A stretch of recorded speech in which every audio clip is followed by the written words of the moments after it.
Hi, Professor Rex here. In this week's video, I'm going to focus on the simple tech stock portfolio my accounting students and I started in April of 2024 as outlined in red. I'll also talk about three newer strategies I'm investing in: capital light companies and Wide-Moat stocks, which is a simple way to ensure that you're only investing in companies with the strongest competitive advantages. And we'll also talk about a sector rotation and secular trend strategy I'm trying just for fun. And if you're interested in the dividend growth stock portfolio on the far left, I started a completely free Substack featuring that portfolio to see if I like the Substack platform. You can sign up and see which dividend growth stocks we're buying in real time on Mondays. In that same Substack, I'm posting the capital A and Wide-Moat stocks we've been buying. But let's get back to our tech stock portfolio outlined in red on this slide. It's a real-world investment portfolio where I make additional investments on the first trading day of each week. It's by far our most volatile portfolio because it's not diversified, since it only invests in one sector, and tech stocks, by their very nature, tend to be very volatile. Also, it's our newest portfolio, so its performance will fluctuate up and down more so than our other portfolios, which have longer track records. Our tech stock portfolio so far has an annualized return of 30.26%. In next week's video, we'll talk in depth about our dividend stock portfolios that my accounting students and I started back in 2022 and 2023, as outlined in yellow. Like our tech stock portfolio, they are real-world investment portfolios where I make additional investments on the first trading day of each week. So in effect, they are accumulation portfolios, mimicking someone in their working year who is consistently adding to their investment portfolios. As a reminder, the portfolios on the right in the light blue outline are portfolios I started in 2003 when I was in college. These portfolios are more buy and hold portfolios with infrequent trading, so their lack of action might make for boring videos. So you can go online and read more about them if you like less frequent trading. You can find them currently at beatthestockmarket.com. Here's a summary of our investment strategies, their annual returns, when they were started, and where you can find them. The dividend strategies are my personal favorite, since my goal is to generate passive income that is twice my annual expenses. The dividend growth stock portfolio seems to be the most popular, so I put it on Substack for free as an experiment to see if I like the Substack platform, and so far it's going real well.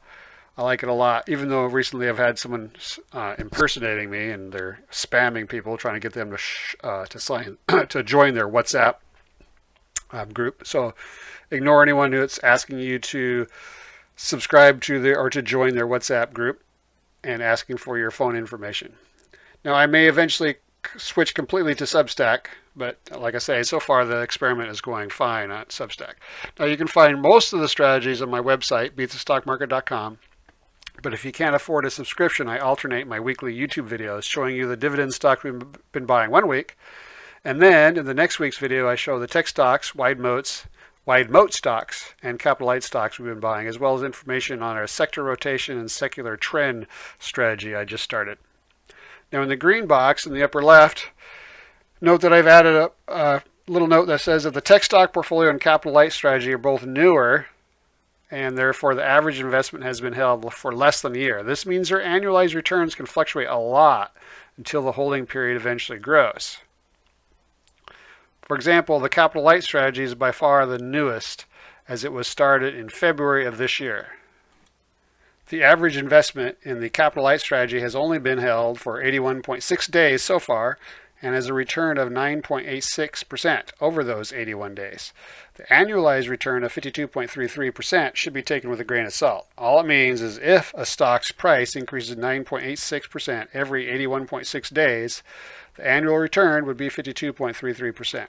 So just be aware that the annual returns of these two newer portfolios jump around a lot, but will settle down over time as our average number of days each stock is held will grow over time.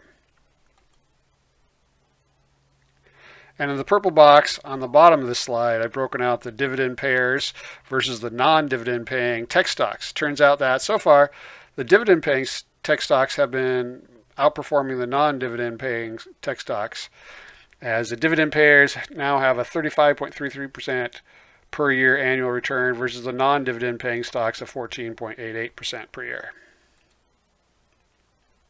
And here's a weekly chart of how our weekly investments into our model portfolio of tech stocks has been growing. It's as of last Friday. We invest $12.50 each week, and buy 10 different tech stocks on the first trading day of the week to show people that you don't need a lot of money to start a diversified portfolio. And the ratings for our stocks changes week to week, so the list of stocks we buy each week fluctuates. And before we get into which tech stocks we bought last week, a lot of people have been asking me what my favorite books are about investing so they can learn some additional stuff on their own. My two favorite books were the basis for the 3 stock screens I publish monthly on our website, which you can see on this slide. My favorite investment book is called What Works on Wall Street by Jim O'Shaughnessy, whose investment firm managed over $6.4 billion of investments when he retired. The book is the basis for 2 of the 3 stock screens I publish on my website, beatthestockmarket.com. They are the Trending Value Stock Screen and Consumer Staples Stock Screens. I update the stock screens monthly. So what's a stock screen? It's a set of criteria used to narrow down a large list of stocks to a much smaller list of stocks in which you can invest in or do further analysis of them. The book examines various ways to tell if a stock is undervalued by examining simple metrics like the price to earnings ratio, also called the PE ratio, dividend yield, etc., as well as combinations of those simple metrics. There are a lot of tables and graphs, so if you're a numbers geek like me, you will probably like it. It also talks about the history of the stock market and the psychology of investing, which is also fascinating. The other book I recommend, especially for younger investors, was written by the son of the author I just mentioned. It's called Millennial Money and is the basis for the Millennial Money stock screen that we publish monthly on our website. Of course, you can follow the book and just recreate the screen on your own. It's a much shorter book than What Works on Wall Street. I'll be putting these stock screens on a separate Substack publication coming soon. And I'll put links to the 2 books in the description of the video. Check out your local library to see if you can save yourself some money by just checking out the books there. So here's the usual financial disclaimer. This presentation is for informational purposes only and is not a recommendation to buy or sell securities or engage in any investment activity. It's all well and fine to get investment ideas from others, but you always need to do your own research. So let's talk about the tech stocks we bought last week. On this slide are our ratings for the top 15 tech stocks as of last Monday. I posted these rankings to our website, beatthestockmarket.com, last Monday. Then we purchased the top 10 stocks. So remember, we're buying 10 tech stocks each week. And because we're investing a small amount of money, $12.50 each week, we are buying fractional shares in a Fidelity account. Note that all these stocks are higher quality, meaning they must have a quality ranking of B- or better. More on what makes up our quality grade on the next slide. Also note that the ranking system used for these tech stocks may differ from the rankings we use to rate dividend growth stocks because some tech stocks do not pay dividends. Therefore, in this ranking, we ignore the criteria that involves dividend growth, dividend payout ratio, etc. Our highest rated tech stocks last week, at least the top 10, were Adobe, Motorola Solutions, Salesforce, Workday, Microsoft, ServiceNow, Accenture, Apple, Taiwan Semi, and Intuit. And on this slide, I want to show the components to our quality grade. Quality-wise, we only invest in stocks rated B- or better for this portfolio. Risk is the first quality component. Tech stocks, by their very nature, tend to be riskier than most other sectors. The next quality component is competitive advantage. Obviously, the more competitive advantages a company has, the better investment candidate they are. The next quality component attempts to evaluate the company's management. Our evaluation includes both management's use of capital and general decision making, but also our research dives deep into the accounting data to look for red flags in the company's accounting practices, as well as the quality or reliability of their reported profits. And finally, the last quality component is financial health. Remember that the risk rating on this slide is comparing these stocks to other stocks, not to other investments like bonds or CDs. Now, one reason why tech companies have been outperforming the market for a couple of decades now might be because they tend to require little capital. As a simplified example, if you want to start a software company, you just need a computer and software knowledge. On the other hand, if you want to start manufacturing cars or jets, you're going to need a lot of buildings, a lot of equipment, a lot of employees, etc. In other words, a lot of capital, which is very expensive to obtain and then maintain. Now, Goldman Sachs recently published a research note that shows that companies that do not require a lot of capital have significantly outperformed companies that employ heavy capital by 544% during the period of 1990 to 2024. The research calculated capital intensity based on 3 formulas. assets divided by number of employees, assets divided by net income, and capital expenditures divided by net income. After finding this research, I contacted the authors and discovered we might be able to get even better results because in the study, they ranked and classified companies based on their 45 sectors of the ICB taxonomy. They didn't know, so they're basing it on the sectors, not on individual companies. Not only did they only look at the sectors, they took the sector's median since 1990. So if the sector's capital intensity changed over those years, they ignored that. The authors admitted that the sectors that were once capital light can become capital heavy and vice versa. Even worse, they admitted that within a given sector, one company may be capital light while another is capital heavy, but they ignored that too. I'm assuming they did this to save time because otherwise they would have to look at each individual company's factors for each month or week and then do this for each and every year in the study, which is a lot of work when you're looking back over 30 plus years. So it seems their study could have had even better results if they dug deeper and looked at companies specifically instead of sectors in general. And so we've been doing this in real time on a weekly basis. We're looking for individual companies that are capital light, but also high quality. And our capital light rating is based on individual companies, not on whole sectors or industries. Now on this slide, I have a list of S&P 500 companies that are capital light, high quality, and appear to be undervalued using a growth methodology. These are the capital light stocks we bought on Monday for our capital light stock portfolio. Now remember, this portfolio is pretty new, so its annual return will go up and down quite a lot until we get a longer holding period for each individual stock. Now, similar to our high yield portfolio, we're using two strategies for this portfolio. Strategy 1 in red emphasizes how undervalued a company is, while strategy 2 in green includes quality as a factor. So you will usually see higher quality companies in strategy 2. It'll be interesting to see which strategy does better in the long run, of course. So far, the portfolio is ahead of the S&P 500, as we saw early in the video, but it's very early in using this strategy. So for this slide, I started with a list of over 4,300 companies. And the first step was to filter out the companies that were capital intensive based on the three formulas that the authors used in the study. And then we looked at how undervalued they are and their quality grade. Now here's a strategy I started tinkering with behind the scenes in September of 2023. It's not the most diversified portfolio, but we're trying to rectify that, make it a little bit more diversified. First of all, so it's a wide moat strategy. So first of all, what's a moat? Well, Morningstar is a service that rates stocks and is famous for its moat rating that it assigns to large companies. So what is a moat rating? A moat rating attempts to simply measure the competitive advantages of a company. If a company has no competitive advantages, then it's very easy for another company to enter the industry and take customers away from that company. They call it a moat rating because they liken it to a moat around a castle. If a moat is wide, then it's hard to storm that castle. If a moat is narrow, then it's a bit easier to attack the castle. And if there is no moat at all, then the castle is much easier to attack. So this strategy only invests in companies with the best competitive advantages. In other words, the widest moats. Now there are limitations to the moat rating, and I prefer my own quality ranking system that takes much more data into consideration, but the moat rating is kind of a quick shortcut way to invest only in high quality stocks. On the next slide, you'll see my ranking for the top 15 companies with wide moats. But first, let's look at the strategy's performance. Like the tech stock portfolio, I've been making weekly investments into the portfolio. And same with the capital light portfolio. Now, I originally had the strategy in a Fidelity portfolio with a few other strategies, but quickly learned that having several strategies in the same account makes it a nightmare to track their performance separately. So I sold off all those holdings and have since started a Fidelity account dedicated solely to this wide moat strategy. The average investment so far has been held for less than a year and has produced a total return of 18.24%. Using Excel's rate function, that's an annual return of 51.86%.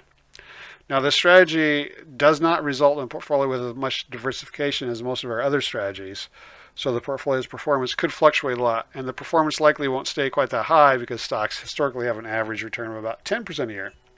Now, Morningstar offers an ETF that only invests in Wide-Moat stocks, so that ETF is a natural benchmark or comparison for this strategy. Its ticker symbol is MOAT, M-O-A-T. If we'd instead invested in MOAT on the same exact days, we would have received a return of 9.6%, which turns out to be an annualized rate of 25.62%. The strategy, or our Wide-Moat strategy, is also beating the S&P 500 by 18 percentage points on an annualized basis. Now let's look at the Wide-Moat companies we invested in last Monday. In other words, the companies with the strongest competitive advantages. Similar to our high yield stock portfolio, we're using two strategies for this portfolio. Strategy 1 in red emphasizes how undervalued a company is, while strategy 2 in green includes quality as a factor. So you usually see higher quality companies in strategy 2. It'll be interesting, of course, to see which one does better. Now the valuation methodology here, or used here, is a growth methodology, not a deep value methodology that we use for some of our strategies.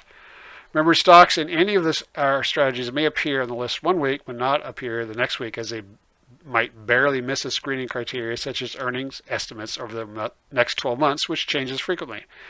And just because the stock falls out of the ranking one week rarely means that we plan to sell the stock. Sales tend to be pretty rare. So the 5 companies we bought last week for strategy 1 are Copart, Salesforce, Adobe, Thermo Fisher, Arista Networks. And the 5 companies we bought last week for strategy 2 are Thermo Fisher again. So you can see there's going to be some duplication sometimes. Zoetis, Pepsi, Intercontinental Exchange, and MasterCard. Now, one advantage of companies with the best moats is if the company pays a dividend, they're more likely to increase dividends even during an economic shock when compared to companies with no moat. Now, on this slide, Morningstar shows there 3 categories of moats. On top, we have the companies with the widest moats, which are considered the best. This slide shows that that during the 3-year COVID period when supply chains ground to a halt and some companies saw a complete collapse in sales, about 80% of Wide-Moat companies were still able to raise their dividends despite many companies being in financial trouble. Only 18% or so cut their dividends. Now for companies with no moats, which is at the bottom of the chart, only 57% or so were able to raise their dividends, while over 30% were forced to cut their dividends. For that reason, many of our strategies only invest in companies with either a wide or narrow moat. While our quality ranking for stocks includes moats, it goes much deeper than just one metric. But if you want a simple metric for quality, moats are a good place to start. Of course, this slide only covers the 3-year COVID period. Now, during normal periods, dividend cuts are much more rare, and on average, companies increase their dividends 5.5% to 6% per year. Now, let's talk about a sector rotation or industry rotation strategy I started experimenting with. Again, using real investments. So the Center for Financial Research and Analysis suggests sectors to overweight and sectors to underweight. Currently, they have overweight ratings on the communications services sector, financials, and information tech, as you can see in green. They claim that they have a sector rotation model portfolio that is based on the sector weighting recommendations seen on this slide, and the portfolio apparently has a 30-year trading history. Since its inception in 1995, the sector outlook model portfolio has had a 63% hit rate, which I assume means it beat the S&P 500 63% of the years, and has outperformed the S&P 500 index by 4.4 percentage points on average per year. Now, does that mean they only invest in the overweight sectors, or do they just allocate more to those sectors? I've not found out yet. Looking deeper into the sectors, I noticed within each sector they have outlooks for each sub-industry. For example, even though they have an overweight recommendation for the communication sector, only 30% of the sub-industries within the communication sectors have a positive outlook. In other words, could we possibly do better than the 4 percentage points per year of outperformance if we only invested in those positively rated sub-industries? So that's what we're trying to use with some real investments to see if we can do that. So let's break out one of the sectors on the next slide. Here we're looking at the 12 sub-industries in the tech sector, the outlook for each sub-industry, and the largest S&P 1500 constituents in each sub-industry.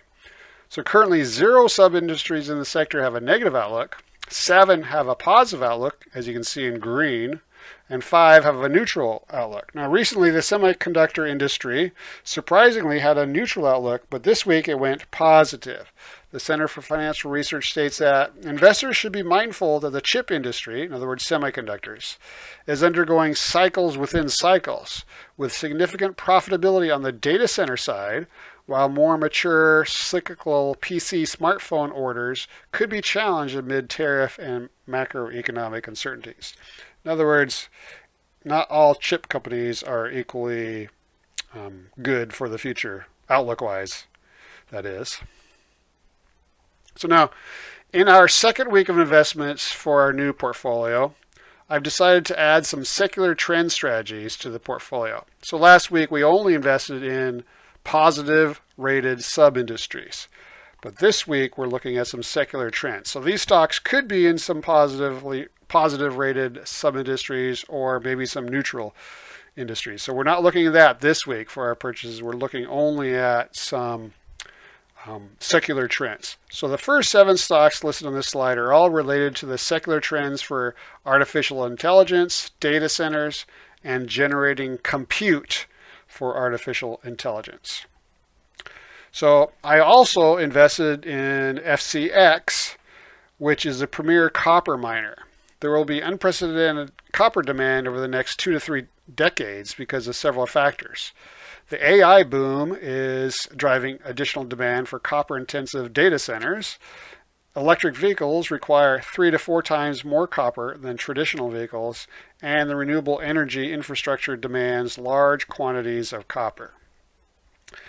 And another secular trend, I bought a gold miner, Newmont, because there are expectations of higher inflation and there's increasing demand for gold as deficits increase across the world, and demand for gold as a reserve asset continues to be strong as diversification away from the US dollar is accelerating. I also invested in a gold ETF for this portfolio for the same reasons. And I initiated a small position in a Bitcoin ETF due to the possibility of Bitcoin truly becoming the equivalent of digital gold. And finally, the last one, MP Materials. I invested in America's dominant rare earth miner, that's MP Materials. It recently secured a partnership with the Department of Defense, DoD, receiving $150 million in loans to create a new facility that will increase total U.S. rare earth magnet capacity to 10,000 metric tons annually. So I've been keeping up with the news. Rare earth minerals are dominated by China, and they've been restricting the export of those. So it's important that we can get these on our own too. So that's where MP Materials comes in. Now, more importantly, the partnership with the DoD gives MP a 10-year price guarantee. Now, this is very unusual, eliminating market volatility and providing unprecedented revenue visibility through 2035. The partnership transforms MP Materials from a cyclical miner into a strategically protected national asset, according to the Center for Financial Research and Analysis. Now, so we started this secular trend stuff just last week, investing in it for this portfolio. But after only 1 week, our investment in MP Materials is already up 34.1%. But if I had started the portfolio even just a week earlier, it would have been up a lot more, as this small company has made some huge moves recently. Timing is everything. Wish I started a little bit earlier. So that's it for now. In the comments, let me know if you have any questions, and also let me know what investment strategies you would like to see more of, or if there is a particular sector or trend that you would like to look at next time. And finally, here are the places you can reach me. YouTube, obviously, as well as our website, beatthestockmarket.com. Substack, LinkedIn, and Twitter. I'll see you again next weekend, likely with a list of dividend stocks we'll have purchased on Monday. See ya!